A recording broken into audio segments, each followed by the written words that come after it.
Phillips and Sergeant Gay. Today we're going to be diagnosing this grader, and right now we don't get any power or anything. Our supervisor told us to come change out these two big old batteries. I'm going to show you what you need to do in order to make sure that the batteries are bad in it.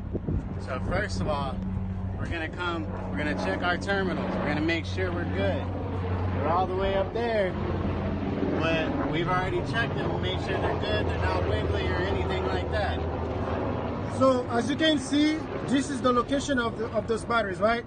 So now we were told to come and replace those batteries. But before we even replace anything, we're gonna test the batteries to make sure whether they're good or bad. Based on what we find, we will know whether to replace the batteries. So we're back at it. Right now we tested the batteries. One is good, the other is not. This truck right here should have enough power to at least send it to the cab. So right now what we're gonna do is we're gonna check the other side to see if there's anything else wrong with it. So there is a slave receptacle over here, but there's one more thing that people often forget. There's this little latch right here. It's a hole with two holes in it. It's for a key. Right now it's not on. And then this is what the key look like. So what we're thinking is, last time when they were doing this job, they didn't actually didn't have this key, or they didn't know about this area, because usually a battery switch is always on the same size as the battery. We saw that there's no key in here. We're gonna go ahead and insert the key, turn it on, and we'll see what we find. So we're gonna put it in here like this. I'm gonna turn it. Sometimes they're stubborn. Can be hard. There it goes. Turn. It's on. So now we're ready to power the vehicle. Alright, let's see what we get.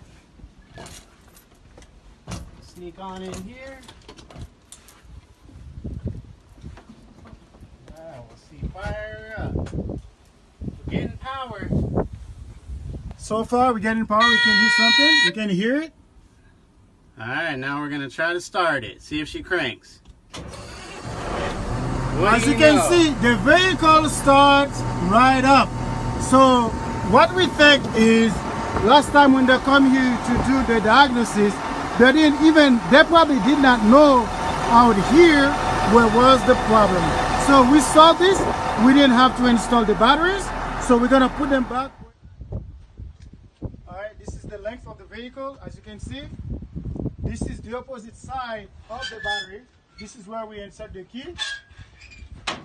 Okay, this can be a bit hard to turn, and as you can see, this is the front, and then this is the side of the batteries.